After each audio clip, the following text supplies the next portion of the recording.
Allahumma sholli wa sallim ala sayyidina Muhammadin rahmah lil alamin, sholatan tanfa'una biha dunya wal akhirah wa ala alihi wa sahbihi.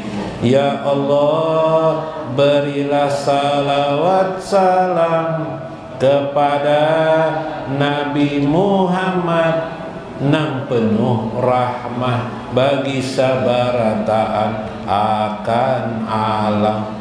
Suatu salawat nang untung batuah gasan kami di dunia wan akhirat. Salawat salam pada kulanya wan papadaannya. Banjarmasin mbak untung batuah, di sana ada majelis taklim Nurullah.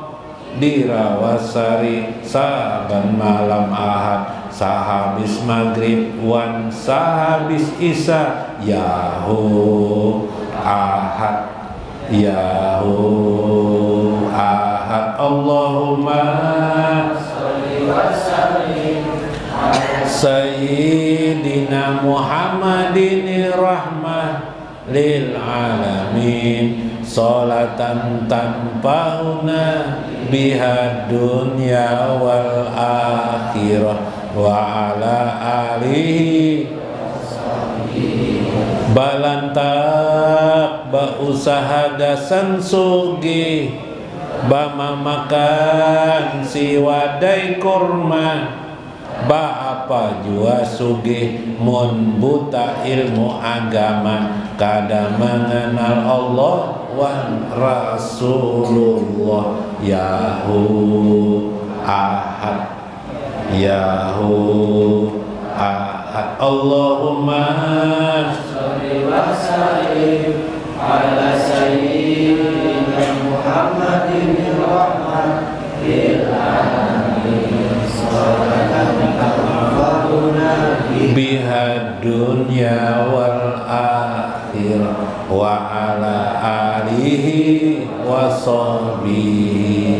Bama makan buah samangka, baharuman wan si kambang, kambang melati jadi orang babaik sangka, tanda orang si yakin hati. Yahu ahad yahu ahad. Allahumma sholli wa sallim ala sayyidina Muhammadin rahmah lil alamin, sholatan tanfa'una biha dunya wal akhirah wa ala alihi sahbihi.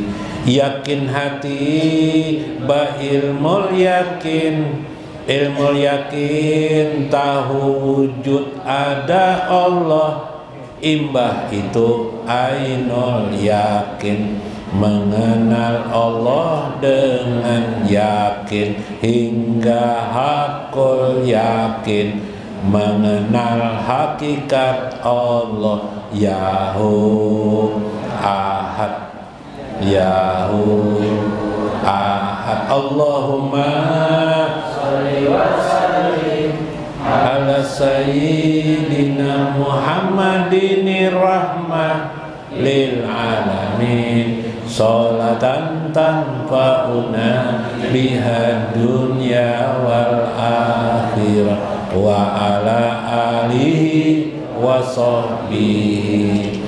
Nabi Muhammad penghulu hakul yakin, mengajak orang berilmu yakin, lalu kemudian ainul yakin hingga hakul yakin, agar untung batuah dunia wan akhirat. Yahu ahad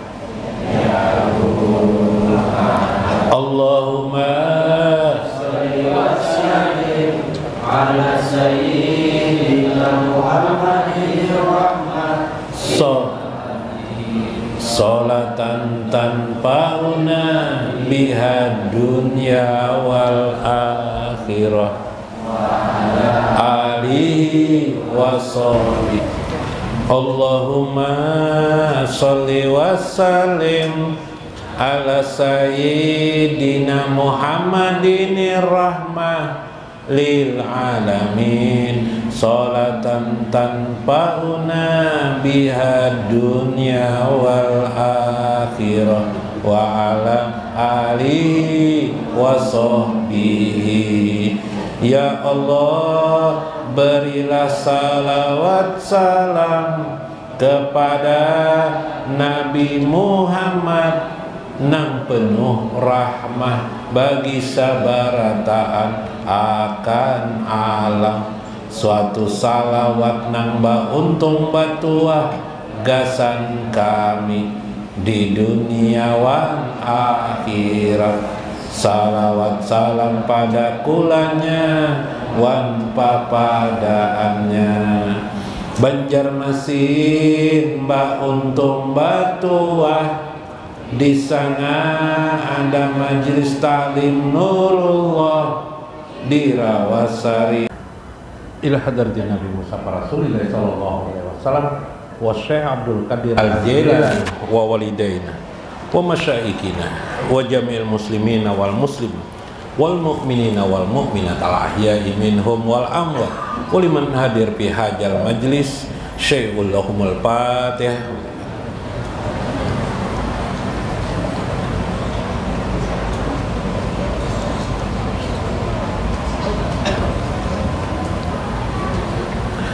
Assalamualaikum warahmatullahi wabarakatuh.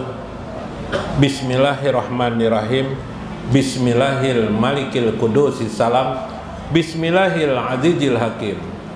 Wassalatu wassalam ala sayyidina wa nabiyyina Muhammad wa ala alihi wa sahbihi ajmain. Fa inna insyaallah ab'asu li kitabi Syekh Abdul Qadir Jailani Fathur Rabbani wa Jala'ul Qatir wal gunyah wa nafa'na bihi wa ulumi bidarain amin ya rabbal alamin. Mudah-mudahan melewati saluran Syekh Abdul Qadir Al-Jailani, Allah mencurahkan kasih sayangnya kepada kita, mengangkat derajat kita satu derajat ke derajat-derajat yang lebih tinggi. Allah juga mudah-mudahan selalu melindungi kita, anak-anak kita, istri-istri kita, handai tolan dan tetangga kita dari berbagai musibah, bencana, daripada kesusahan hidup dan kelemahan-kelemahan dalam hidup ini serta keaiban. Semoga Allah selalu meridhoi hidup kita, cita-cita kita dan harapan kita, mengabulkan segala kehendak dan hajat-hajat kita, dan dijadikan kita bersama Nabi besar Muhammad SAW dan ridho beliau di dunia pada saat kematian kita, sesudah kematian kita dan akhirat kita. Amin ya rabbal alamin. Faqala al-musannifu rahimahullah, wa kullama dabbal aqlu fihim taraku say'an pasay'an yatada'abuna bil abai wal ummahati wal muallimina. Lengkaplah sudah ketika akal itu sudah memiliki adabnya kepada Allah. Akal mampu mencapai titik adab kepada Allah.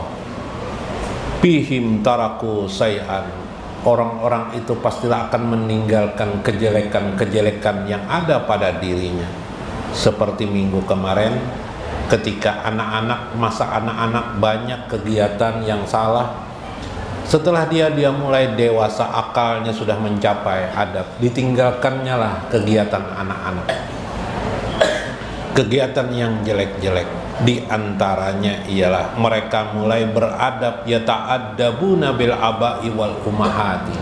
Mereka menghormati orang tua mereka, mereka menghormati ibu dan bapak mereka, leluhurnya ke atas.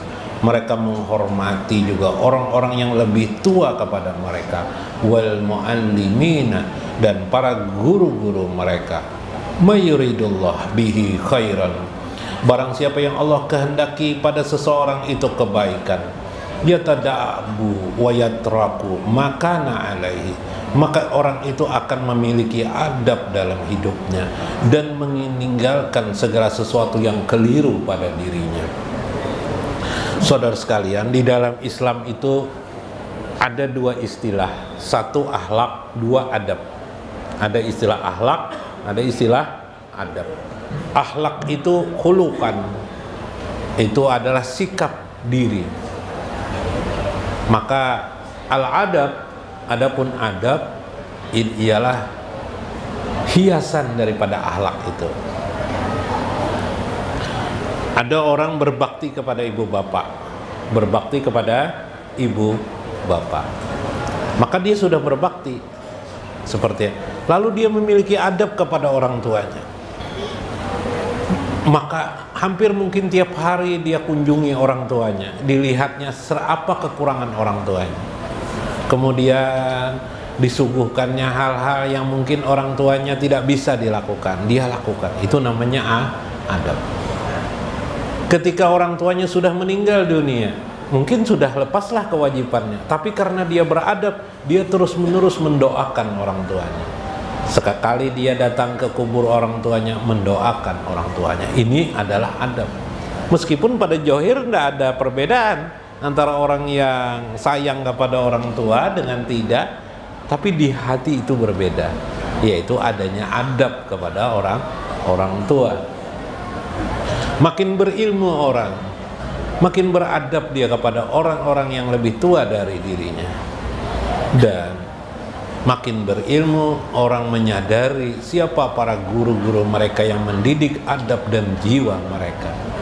Karena itu dilihatlah kehidupan itu pada adabnya. Suatu bangsa bahkan dilihat daripada akhlak dan adab seseorang. Akhlak itu ada, adab itu ada.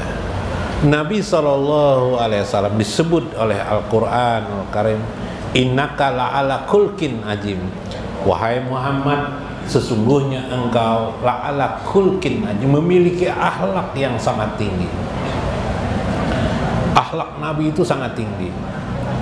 Ketika berakhir peperangan dimenangkan oleh kaum muslimin, Rasulullah SAW oleh Allah mendapatkan bagian 1/5, Allah 1/5, Rasulnya 1/5, dan sisanya 3/5 untuk pasukan kaum muslimin. Dibagi lagi, ada kavaleri, ada pasukan berkuda dan seterusnya. Artinya harta itu habis dibagi 5. Akhlak Rasul membagikan semua itu kepada orang-orang yang memang dalam peperangan itu. Artinya secara hukum beliau sudah benar. Beliau dapat bagian 1/5. Ada lagi bagian Allah. Bagian Allah itu andaikan beliau mengambil saja, berhak saja beliau, tapi beliau berikan kepada fakir miskin, para janda-janda ketika itu yang suaminya mati ditinggalkan dalam peperangan. 1/5 untuk Allah diberikan Rasul kepada para janda dan ya atau suami-suaminya yang meninggal dunia dalam peperangan. 1/5-nya lagi untuk Rasulullah, karena Rasulullah memiliki adab. Pulang ke rumah tidak membawa apa-apa Rasulullah SAW. Harta beliau dibagikan kepada fakir, orang-orang fakir dan orang-orang miskin. Subhanallah. Ini adalah bagaimana akhlak beliau sudah tinggi, adab beliau juga sangat tinggi. Bahkan menghadapi para musuh-musuh beliau, beliau memiliki akhlak dan adab dalam diri beliau. Ini membuktikan yang oleh Syaijuddin Ibnu Abdissalam tadi dalam kitab Mafatihul Kunuz atau Halur Rumus wa Mafatihul Kunuz, beliau mengatakan bahwa antara ruh dan johir itu dan jasad itu ribatun, ada ribat, ada hubungan. Ribatur ruhaniyah, ribat hubungan ruhaniyah, rabbaniyah, yang memiliki ketuhanan.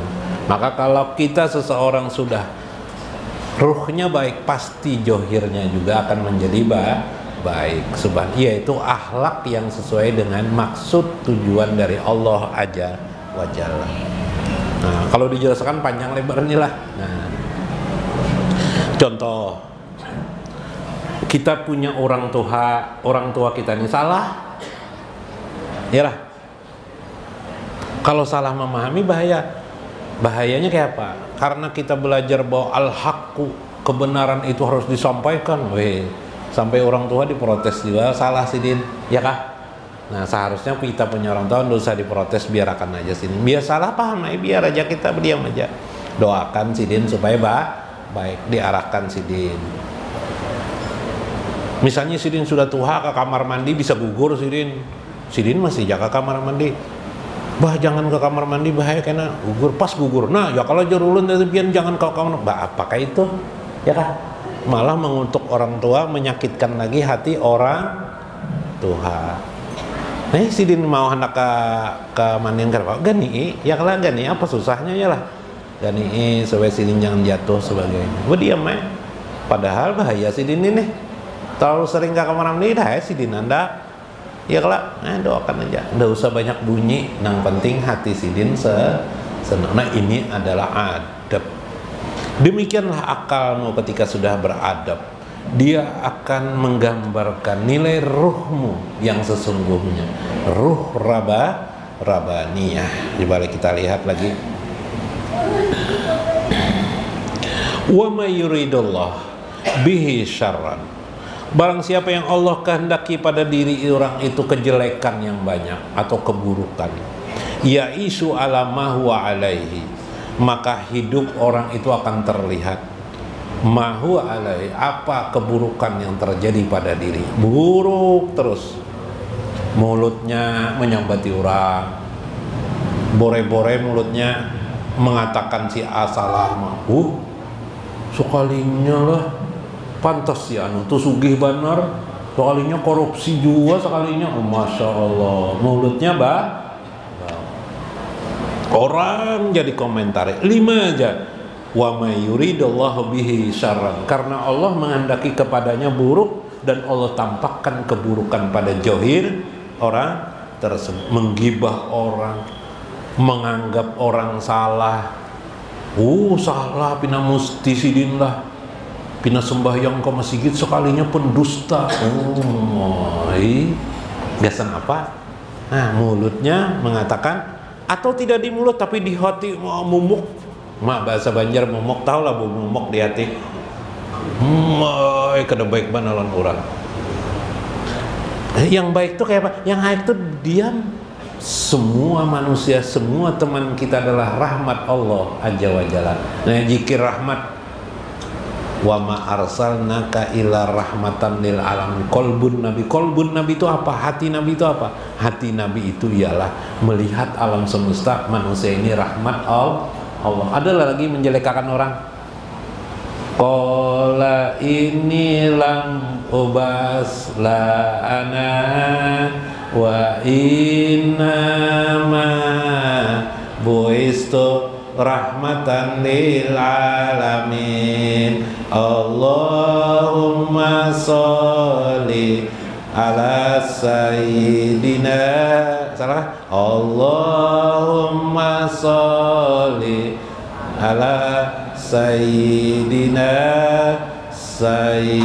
Allahumma sholli salim ala sayyidil mursalin sayyidi rahmatin lil alamin. Salamun alaika ya nabiyar rahmah. Salam sallallahu alaika ya rahmatan lil alamin. Nah, ya Allah, aku Sidin diutus bukan untuk melaknat manusia, tapi sebagai rahmat bagi kalian alam. Melihat binatang, melihat anjing, jeleknya anjing ini dasar pengobat, dipukul. Untuk apa? bikin dosa saja, ya kan?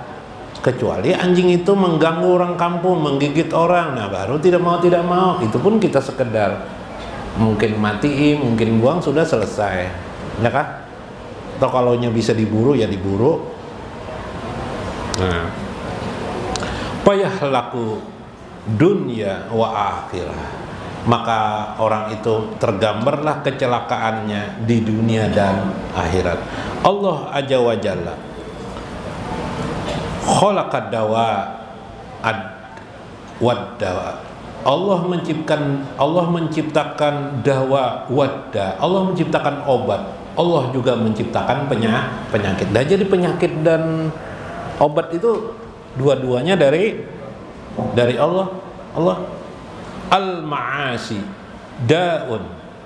Jika perbuatan maksiat yang mengandung dosa itu adalah daun penyakit, wa ta'atu dawaun, maka obatnya adalah ketaatan kepada Allah. Az-zulmu daun, kezoliman, menganiaya orang, menipu orang, membunguli orang, memutar-mutar orang, memusing orang, sama yang mutar-musing itulah nipu orang, menipu nih ngalih jual, nggak ada ilmunya. Membunguli orang ngalih mah nggak ada ilmunya lah. Mun ada ilmunya orang tuh tak putar tak pusing tuh. Nah, ya lah, nah kayak Palui semunyan Palui menyewa. Apa yang ada binian sampai binian tuh mangkep Palui ini sugih banget orangnya. Nah, kawin. Oh, acara macam menyewa semuanya butang, habis kawin datangan orang betagih ke kemana? Kemana ke pengantin nih. Oh, bekalinya butang semuanya pale, ada sakit kepala, minta hapalo yang membayari paksa. Aduh. Nah, lah. Jadi memang itulah hidup dunia. Wal adlu dawa, wal qata dawa. Keadilan, kezoliman itu adalah ajulmu daun. Kezoliman itu adalah ania. Wal adlu dawa, obatnya adalah keadilan. Wal qata dawa, kesalahan itu daun. Kesalahan itu qata itu adalah daun penyakit. Wasyawabu dawaun.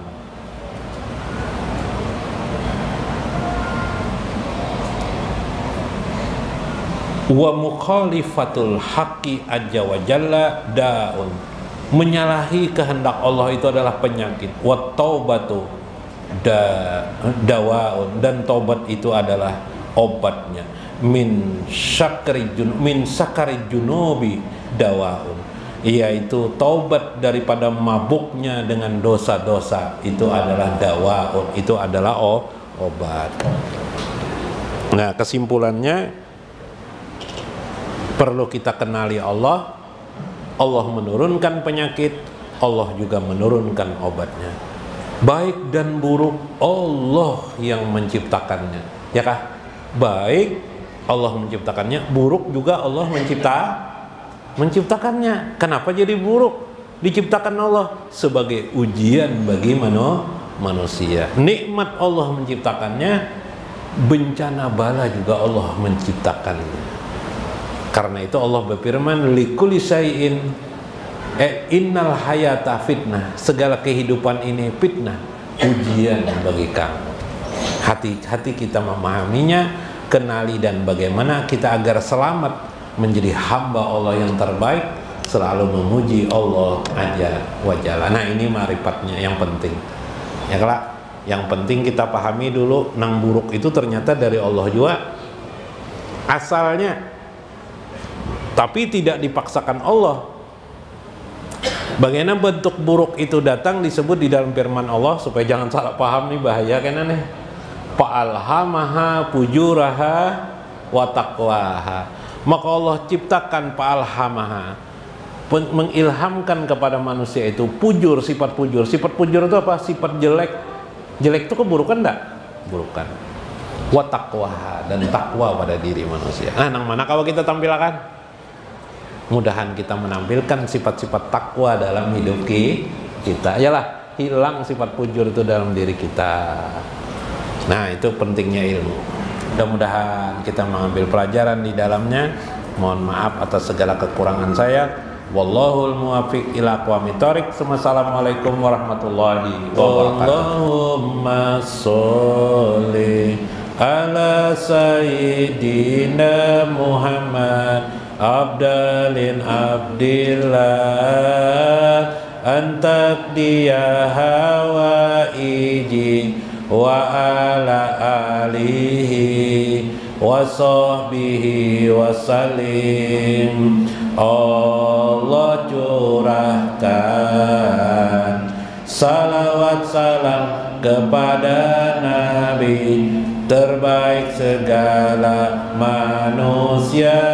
Semoga kabul segala hajatku. Salawat salam pada keluarganya dan sahabatnya. Mari mengenal Allah, mengenal sifat asma-Nya, mengenal perbuatannya, diri dan semestanya. Allahumma sholli ala sayyidina